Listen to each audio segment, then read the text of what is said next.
ನಾನು ಎದ್ಮೇಲೆ ಇದನ್ನ ನೀವಿಬ್ರು ಟಚ್ ಮಾಡಬಾರ್ದು ಹೇಳ್ತಾ ಇದ್ದೀನಿ.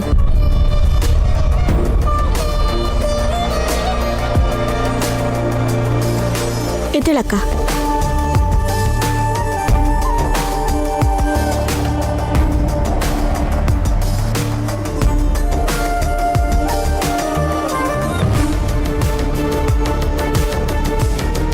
ಗಾಯತ್ರಿ ನೋಡಿದ ತಕ್ಷಣ ಇವರೆಲ್ಲರೂ ನಮ್ಮ ವಿರುದ್ಧ ಹಾರು ಬೀಳ್ತಾರೆ. ನೈನಿ ಕೂಡ.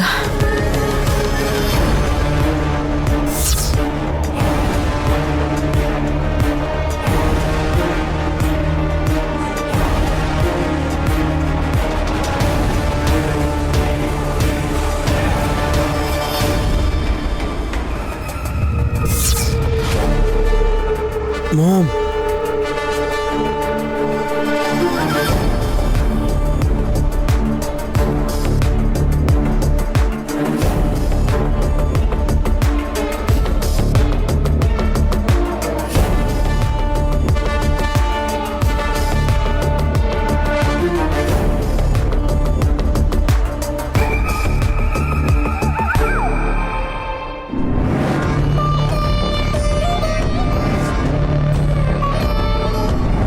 ನಿಮ್ಮತ್ತೆ ಸೀರೆ ನಿಮ್ ಗಂಡನ್ ಬಟ್ಟೆಗಳಮ್ಮ.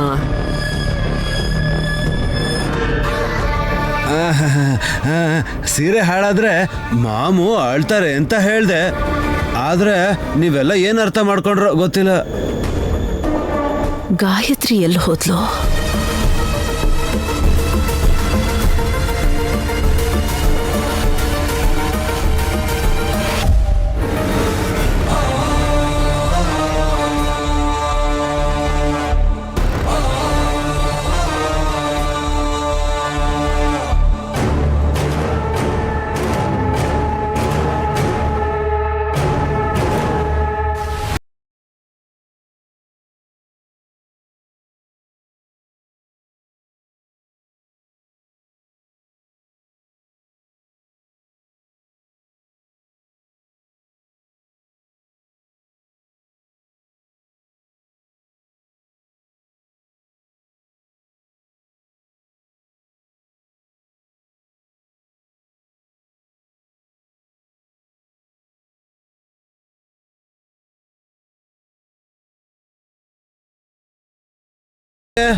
ಆಚೆಗೆ ಅಂದ್ರೆ ಅಂದ್ರೆ ರೂಮಲ್ಲಿ ಇದ್ಲಲ್ಲ, ನಾವು ಹೋಗ್ತಿದ್ದೀವಿ ಅಂತ ಇವಳಿಗೆ ಹೇಗೆ ಗೊತ್ತಾಗಿ ಇವಳು ಆಚೆ ಬಂದ್ಲು ಅಂತ ಇವನ್ ಕೇಳ್ತಾ ಇರೋದು.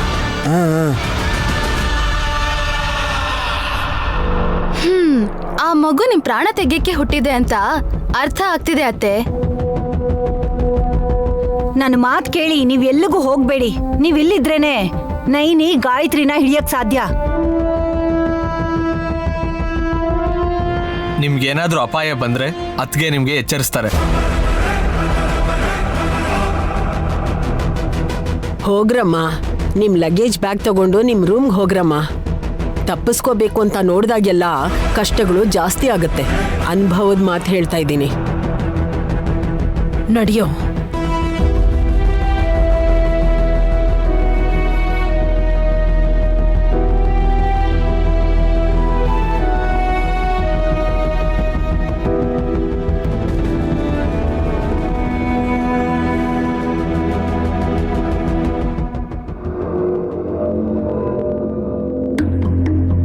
ಸುಮನಾ, ಕೇಳಿಸ್ತಿದೆ ಚಿಕ್ಕ ಯಜಮಾನ್ರೆ.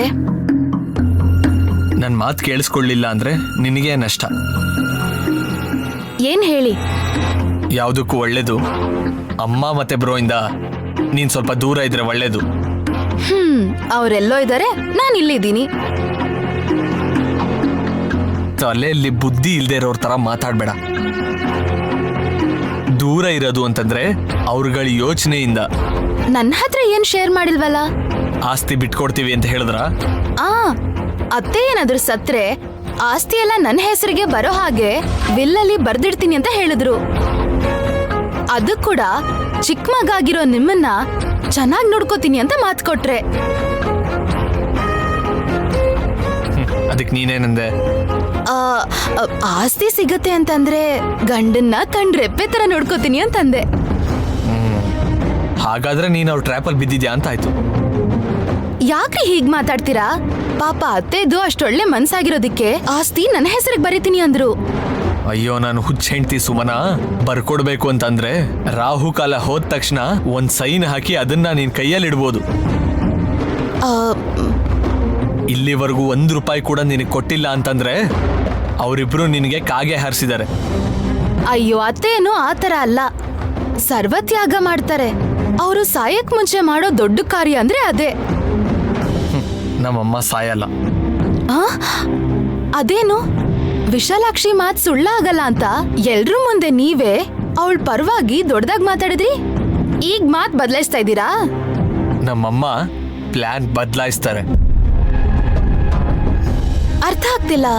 ನನ್ನ ಊಹೆ ಪ್ರಕಾರ ಇವತ್ತು ಲಗೇಜ್ ಬ್ಯಾಗಲ್ಲಿ ಬಟ್ಟೆ ಬದಲು ಗಾಯತ್ರಿ ಪುಟ್ಟಿನ ಕರ್ಕೊಂಡು ಹೋಗ್ಬೇಕು ಅಂತ ಅವ್ರು ಪ್ಲಾನ್ ಮಾಡಿರ್ಬೇಕು. ಏನ್ರಿ ನೀವ್ ಹೇಳ್ತಿರೋದು? ಮಗುನ್ ಎತ್ಕೊಂಡು ಹೋಗಿ ನಮ್ಮಮ್ಮಂಗೆ ಯಾವುದೇ ತೊಂದರೆ ಆಗ್ಬಾರ್ದು ಅಂತಂದ್ರೆ ಎದುರುಗಡೆ ಗಾಯತ್ರಿ ಪುಟ್ಟಿ ಇರಬಾರ್ದು ಅಂತ, ಮಗುಗೆ ಏನಾದರೂ ಮಾಡಬೇಕು ಅಂತ ಕುತಂತ್ರ ಮಾಡಿರ್ತಾರೆ. ಮತ್ತೆ ಲಗೇಜ್ ಬ್ಯಾಗ್ ಅಲ್ಲಿ ಮಗು ಇರ್ಬೇಕಲ್ವಾ? ಗಾಯತ್ರಿ ಮಗು ಆಗಿದ್ರು ಪೆದ್ದಿ ಅಲ್ಲ ಸುಮನ. ನಮ್ಮ ದೊಡ್ಡಮ್ಮಂಗೆ ಹೇಗೆ ತಪ್ಪಿಸ್ಕೋಬೇಕು ಅಂತ, ನಮ್ಮ ಅಮ್ಮಂಗೆ ಈ ಜನ್ಮದಿಂದ ಹೇಗೆ ಮುಕ್ತಿ ಕೊಡಬೇಕು ಅಂತ ಅವ್ರಿಗೆ ಚೆನ್ನಾಗಿ ಗೊತ್ತು. ಹಾಗಾದ್ರೆ ಗಾಯತ್ರಿ ಪುಟ್ಟಿ ತಿಲೋತ್ತ ಮಾತೇನ ಸಾಯಿಸ್ಬಿಡ್ತಾಳೆ. ಆ ಘಟನೆ ಯಾವ ಕ್ಷಣದಲ್ಲಿ ಬೇಕಾದರೂ ಆಗ್ಬೋದು. ನೀನು ಅವ್ರ ಜೊತೆಗೆ ಏನಾದರೂ ಇದ್ರೆ ಬೋನಸ್ ಅಂತ ನೀನು ಕೂಡ ಬಲಿಯಾಗ್ಬೋದು. ಹುಷಾರು. ಅಂತ ಆಫರ್ ನನ್ಗೇನ್ ಬೇಡ ಬಿಡಿ.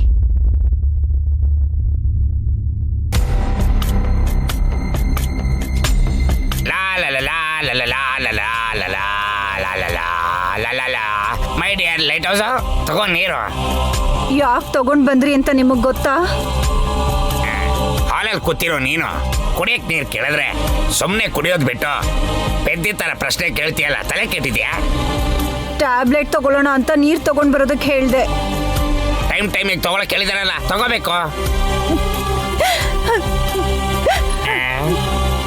ನಾಳೆಯಿಂದ ಯಾವ ಮಾತ್ರನೂ ತಗೊಳ್ಳೋ ಅವಶ್ಯಕತೆ ಇರಲ್ಲ ರೀ. ಏ ಲೈಟ್ ಹೌಸ್, ಯಾಕೆ ಹೇಳ್ತಾ ಇದೀಯಾ? ಏನಾಯ್ತು? ನನ್ನ ಕ್ಷಮಿಸ್ಬಿಡ್ರಿ. ನಿಮ್ ಕನ್ಸನ್ನ ಹಾಳು ಮಾಡ್ತಾ ಇದ್ದೀನಿ. ಏ ಲೈಟ್ ಹೌಸ್, ಏನೇ ಮಾಡ್ಕೊಂಡೆ? ಅಯ್ಯೋ ನೈನಮ್ಮ, ವಿಶಾಲು, ಎಲ್ರು ಬನ್ನಿ. ಅಕ್ಕ, ಅಯ್ಯಯ್ಯೋ, ಅಯ್ಯೋ ನಾನು ಹೆಂಡ್ತೀನಿ, ಅಕ್ಕ ಬನ್ನಿ. ಏ ಲೈಟ್ ಹೌಸ್,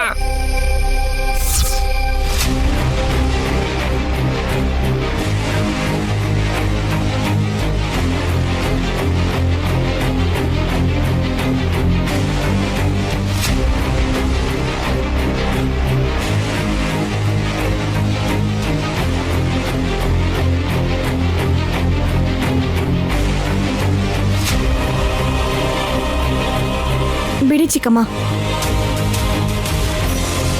ನೀನ್ ಕೈ ಹಿಡ್ಕೊಂಡು ಚಿಕ್ಕಿಗ್ ಬಿಡು ಅಂತ ಹೇಳ್ತಿದ್ಯಲ್ಲ ಅಕ್ಕ.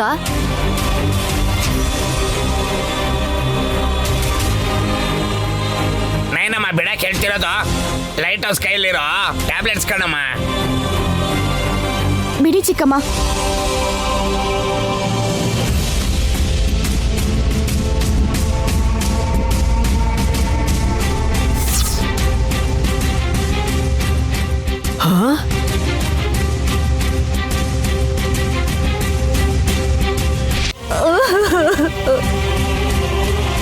ಅಬ್ಬಾ, ಇಷ್ಟೊಂದು ಮಾತ್ರೆಗಳು ತಗೋಬೇಕು ಅನ್ಕೊಂಡ್ಯಾ? ಅಂಥದ್ದೇನಾಯ್ತಮ್ಮ ನಿಂಗೆ? ಅತ್ತೆ, ಏನಾಯ್ತು? ಈ ರೇಂಜ್ ಡಿಪ್ರೆಷನ್ಗೆ ಹೋಗೋ ಅಂತ ಪರಿಸ್ಥಿತಿ ಏನಿತ್ತು?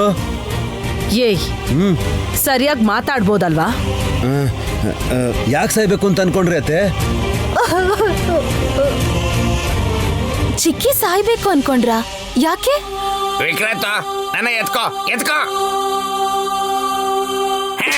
ಸಾಯಿಸ್ಬಿಡ್ತೀನಿ ನಿನ್ನ. ಅಯ್ಯೋ ಮಾವ, ಎತ್ಕೋ ಅಂತಂದಿದ್ದಕ್ಕೆ ಏನೋ ಅನ್ಕೊಂಡಿದ್ದೆ. ಅತ್ತೆಗೆ ಹೀಗೆ ಹೊಡೆಯೋದಕ್ಕ?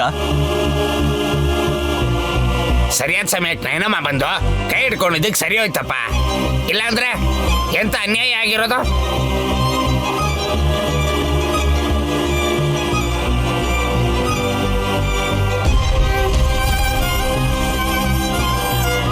ನಾನು ಹೈಟ್ ಇಲ್ಲ ಅಂತ ಕೈಯಲ್ಲಿ ಟ್ಯಾಬ್ಲೆಟ್ ಇಟ್ಕೊಂಡು ಈ ತರ ಆಟ ಆಡ್ತಾ ಇದ್ದಾಳೆ. ಅದಕ್ಕೆ ನಾನು ಜೋರಾಗಿ ಕಿರ್ಚ್ಕೊಂಡಿದ್ದು.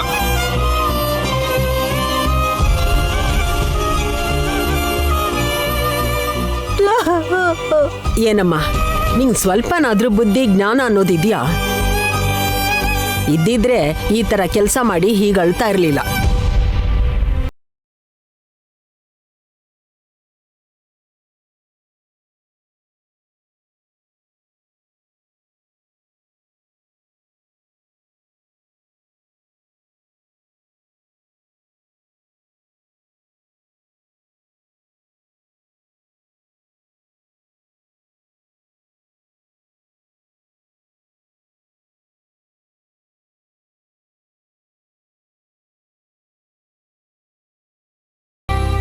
ನಿಜವಾದ ಕಾರಣ ಏನು ಅಂತ ಹೇಳು ದುರಂದರ.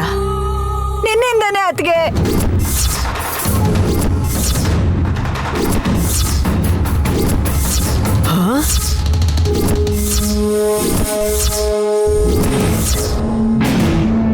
ಏನ್ ಮಾಮ್?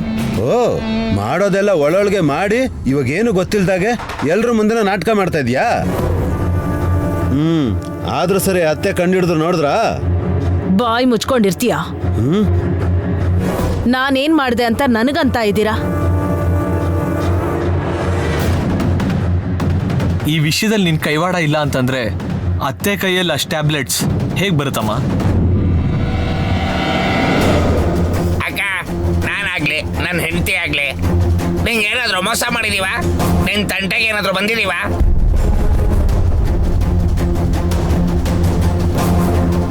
ಇಷ್ಟು ಕಠೋರವಾದ ನಿರ್ಧಾರ ಚಿಕ್ಕಿ ತಗೊಂಡ್ರು ಅಂತಂದ್ರೆ ಇದಕ್ಕೇನೋ ದೊಡ್ಡ ಕಾರಣ ಇರ್ಬೇಕು. 4 ದಿನದಲ್ಲಿ ಹೊಟ್ಟೋಗ್ತೀರಾ? ಅಯ್ಯೋ, ಹೋಗೋದು ಹೋಗ್ತಾ ಅತ್ತೆನ ಯಾಕೆ ಮೊದಲು ಕಳಿಸ್ಬೇಕು ಅಂತ ಅನ್ಕೊಂಡ್ರಿ? ಮಾಮ್,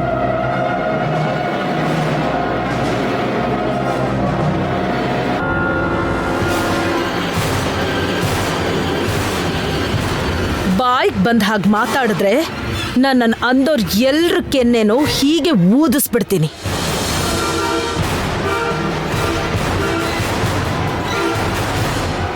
ನಿಮಗೆ ನೀವು ಏನೇನೋ ಊಹಿಸ್ಕೊಳ್ಳೋದು ಬೇಕಾಗಿಲ್ಲ. ಆದರೆ ಚಿಕ್ಕಮ್ಮ, ನೀವೇ ಏನು ನಡೀತು ಅಂತ ಹೇಳಿ. ಏನೇ ಹಾಗೆ ನೋಡ್ತಾ ಇದ್ಯಾ? ಬೇಗ ಹೇಳೋ. ಇಲ್ಲಿ ಯಾವಾಗ ಯಾರು ಹೇಗೆ ಹೊಡಿತಾರೆ ಅಂತ ಗೊತ್ತಾಗಲ್ಲ. ಅತ್ಗೆ ಕಾರಣ ಅಂದ್ರೆ ಅವ್ರು ಏನೋ ಮಾಡಿದ್ದಾರೆ ಅಂತ ಅಲ್ಲ ರೀ.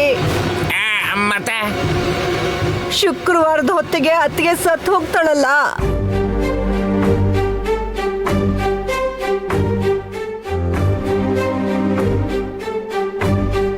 ನಮ್ಮ ಅಮ್ಮಂಗೂ ಮುಂಚೆ ನೀವು ಹೋಗೋದು ಅಂದ್ರೆ ಏನು? ಇದೇನಾದ್ರೂ ಕಾಂಪಿಟೇಷನಾ?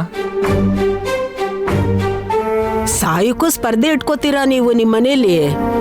ಇಲ್ಲ ರತ್ನಜ್ಜಿ, ಚಿಕ್ಕಮ್ಮ ಪೂರ್ತಿ ಹೇಳಿದ್ರೆ ವಿಷಯ ಏನು ಅಂತ ಅರ್ಥ ಆಗುತ್ತೆ.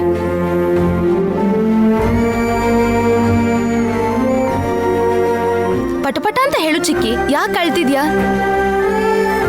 ಅತ್ತಿಗೆ ಹೇಳ್ದಾಗೆ ಹೋದ್ರೆ ಮತ್ತೆ ನನ್ನ ಹೊಟ್ಟೆಲೆ ಹುಟ್ತಾರೆ ಅಂತ ಹೇಳಿದ್ರಲ್ಲ. ಹೌದಾ? ಹೋಗಿ ಹೋಗಿ ಇಂಥವ್ರನ್ನ ನಾನು ಹೆರೋದು ಅಂತ ಈ ಕೆಲಸ ಮಾಡಕ್ ಹೊರಟೆ.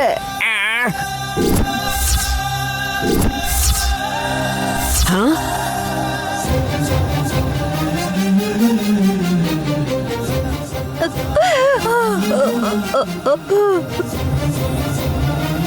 ಪಾಪ ಅತ್ತೆಗೆ ಚಿಕ್ಕಮ್ಮನ್ಗಿಂತ ಸಂಕಟ ಆಗ್ತಿದೆ ಅನ್ಸುತ್ತೆ. ಇವಾಗ ಪಶ್ಚಾತ್ತಾಪ ಪಟ್ಟು ಏನು ಉಪಯೋಗ? ಅಯ್ಯೋ, ಮಾಮ್ ಗಿಲ್ಟಿ ಫೀಲ್ ಆಗ್ತಾರೆ ಅನ್ಕೊಂಡಿದ್ಯಾನೋ? ಇಲ್ಲ ಕಣೋ, ಅವ್ರಿಗೆ ಆ ಥರ ಫೀಲಿಂಗ್ಸೇ ಇಲ್ಲ. ನೀನ್ ಮಾತಾಡ್ದೆ ಇರ್ತೀಯ ವಲ್ಲಭ.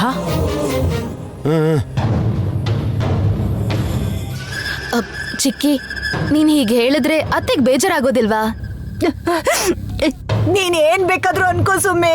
ನನ್ ತಾಯಿನೋ ಇಲ್ಲ ಅಂದ್ರೆ ನನ್ ಗಂಡನ್ ತಾಯಿನೋ ಹುಟ್ಟಿದ್ರೆ ಅವ್ರ ಹೆಸರನ್ನ ಇಟ್ಕೊಂಡು ಸಂತೋಷವಾಗಿರ್ತೀನಿ, ಆದ್ರೆ ಅತ್ತಿಗೆ ಮಾತ್ರ ಸತ್ರ ಕೂಡ ನನ್ನ ಹೊಟ್ಟೆನಲ್ಲಿ ಹುಟ್ಟಬಾರ್ದು.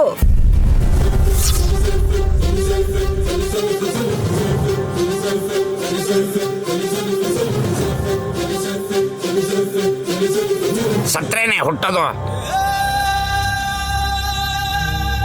ಸಾಯ್ದೇ ಇದ್ರೆ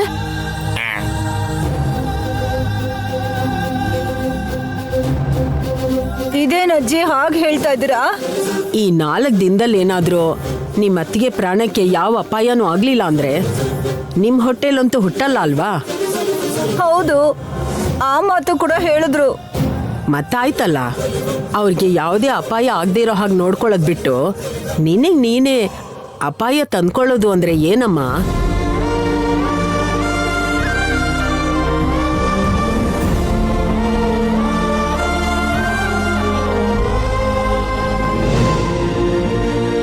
ವಯಸ್ಸಲ್ಲಿ ದೊಡ್ಡೋರಾಗಿರೋದ್ರಿಂದ ಅನುಭವದಿಂದ ಯೋಚನೆ ಮಾಡಿ ಒಳ್ಳೆ ಮಾತು ಹೇಳಿದ್ದಾರೆ ಚಿಕ್ಕಮ್ಮ. ಇನ್ನು ಏನು ಆಗದೆ ಇರ್ಬೇಕಾದ್ರೆ ಅನರ್ಥ ಆಗ್ಬಿಡುತ್ತೆ ಅನ್ನೋ ಭಯದಲ್ಲಿ ನೀವ್ ಹೀಗೆ ಹುಚ್ಚುಚ್ಚು ಕೆಲಸ ಮಾಡೋದು ಸರಿ ಇಲ್ಲ ಚಿಕ್ಕಮ್ಮ. ಅಕ್ಕ, ಮೊದ್ಲು ನೀನ್ ಎತ್ಕೊಂಡಿರೋ ನಿನ್ ಮಗ್ಳಿಗೆ ಅನ್ಬೇಕು.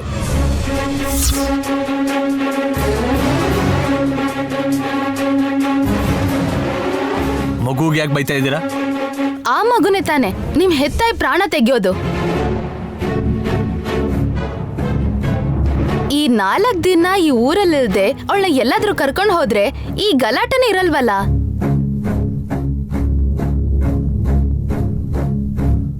ಏನೋ ಕಣ್ಮುಂದೆ ನಡೆಯೋದ್ನೆಲ್ಲ ನೋಡಿ ಅಯ್ಯೋ ಅಂತಾರೆ, ಆದ್ರೆ ಹಾಗಾಗ್ಬಾರ್ದು ಅಂತ ಯಾವ ಪ್ರಿಕಾಷನ್ ತಗೊಳಲ್ಲ.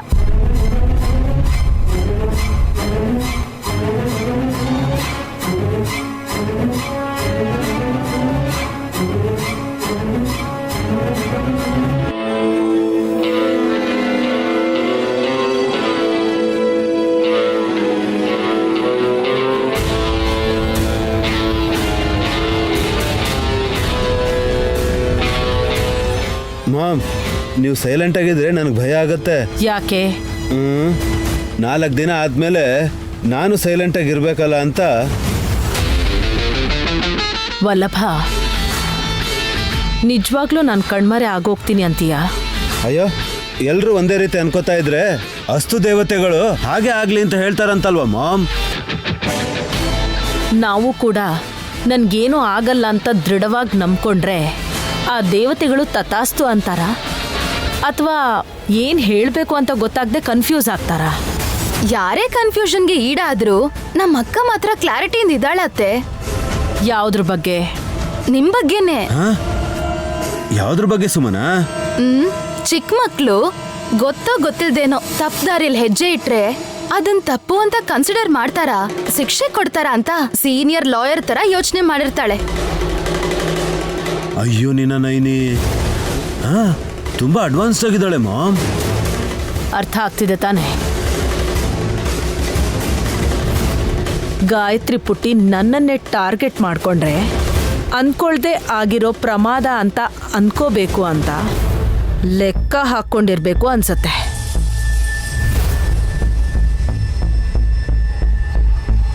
ಇದೆಲ್ಲ ನೈನಿ ಬುದ್ಧಿವಂತಿಕೆ. ಅವಳ ಜೊತೆಗೆ ಬಂಡನ್ ತರ ಇರೋ ನನ್ ಗಂಡ ಅದ್ಕೆ ಅಂತ ಅವಳ ಹಿಂದೆ ಓಡಾಡ್ತಾ ಚಾಕ್ರಿ ಮಾಡ್ತಾ ಇದ್ದಾರೆ ಅತ್ತೆ. ಗಾಯತ್ರಿಯಿಂದ ಅಪಾಯ ಬರುತ್ತೋ ಇಲ್ವೋ, ಆದ್ರೆ ನನ್ನಿಂದ ನಿಮ್ಮಕ್ಕನ್ಗೆ ತುಂಬಾನೇ ತೊಂದರೆ ಆಗತ್ತೆ. ಹೇಗೆ ಅಂತೀರಾ ಅತ್ತೆ? ಸಿಕ್ಕಾಕಿಸ್ತೀನಿ ನೋಡು. ನಮ್ಮ ಮಾಮ್ ಹೀಗೆ ಹೇಳ್ತಿದ್ದಾರೆ ಅಂದ್ರೆ ನೈನಿ ಕತೆ ಮುಗ್ದಾಗೇನೆ. ನೀವು ಲೈಟ್ ಆಗಿ ತಗೋಬೇಡಿ ಅತ್ತೆ. ನಮ್ಮ ಅಕ್ಕನ ವಿಷಯ ನಿಮಗ್ ಗೊತ್ತಿಲ್ಲದೆ ಏನಿಲ್ಲ. ನಾನು ಯಾವುದನ್ನು ನೇರವಾಗಿ ಮಾಡಲ್ಲ ಸುಮನ. ನನ್ನ ಮಗನ್ಗೆ ಹೊಡೆದ್ರೆ ನೋವು ಇನ್ನೊಬ್ರಿಗಾಗತ್ತೆ. ಅಯ್ಯೋ, ನನ್ಗೆ ಹೊಡೆದ್ರೆ ಬೇರೆಯವ್ರಿಗೆ ಹೇಗೆ ಮಾಮ್ ನೋವಾಗುತ್ತೆ? ಫೀಲ್ ಆಗ್ಬೇಡ ಕದ್ದ. ನಿನ್ ಕೆನ್ನೆ ಮೇಲೆ ಸೊಳ್ಳೆ ಕೂತಿತ್ತು ಅಂತ ನಾನು ಹೊಡೆದೆ ಅಂತ ಅನ್ಸುತ್ತೆ, ಆದ್ರೆ ಅದರ ಎಫೆಕ್ಟು ನಾನ್ ಟಾರ್ಗೆಟ್ ಮಾಡಿರೋರ್ ಮೇಲೆ ಆಗತ್ತೆ. ಏನೋ ಮ್ಯಾಮ್, ಅದೇನ್ ಮಾಡ್ತೀರಾ ಮಾಡ್ಕೊಳ್ಳಿ. ಆದ್ರೆ ಸತ್ತು ಆ ಅತ್ತೆ ಹೊಟ್ಟೆಲ್ ಮಾತ್ರ ಹುಟ್ಟಬೇಡಿ. ಹುಟ್ಟಬಾರ್ದು ಅಂತಾನೆ ತಾನೆ ಮಗು ಸಮೇತ ತಾಯಿ ಪ್ರಾಣ ತ್ಯಾಗ ಮಾಡಕ್ ನೋಡಿದ್ದು. ಗಾಯತ್ರಿಕ್ಕನಿಗೆ ಅಲ್ದೆ ನನಗೂ ಪುನರ್ಜನ್ಮ ಪಡೆಯುವಂತ ಅದೃಷ್ಟ ಇರಬಾರ್ದಾ ಸುಮನ? ಮತ್ತೆ ಹುಟ್ಬೇಕು ಅಂತ ಅನ್ಕೋಬೇಡಿ ಅತ್ತೆ. ಯಾಕೆ ಅಂದ್ರೆ ಈ ಜನ್ಮದಲ್ಲೇ ನೀವು 100 ವರ್ಷ ಬದುಕಿರ್ಬೇಕು.